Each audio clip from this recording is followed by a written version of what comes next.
Ça tombe bien, je bosse à la SNECMA, donc je connais très bien les avions, tout ça. Et la portance est une force aérodynamique. Elle agit perpendiculairement à la direction du vent relatif.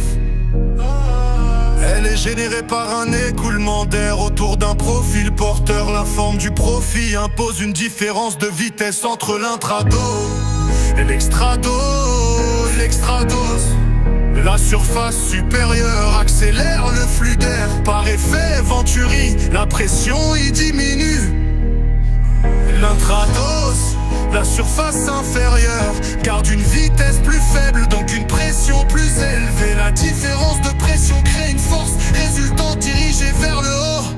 C'est la portance. Elle est modélisée par l'équation L égale 1/2 fois ρ fois V au carré fois S fois CL, où L est la portance, ρ est la masse volumique de l'air, V la vitesse de l'écoulement, S est la surface à l'air, CL est le coefficient de portance qui dépend du profil, de l'angle d'attaque et des conditions de vol.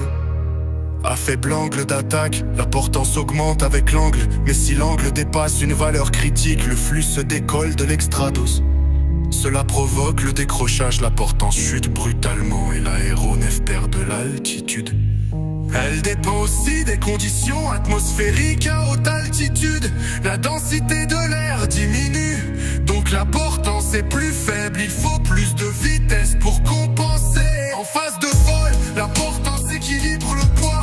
En montée, elle est inférieure, en descente, elle est supérieure.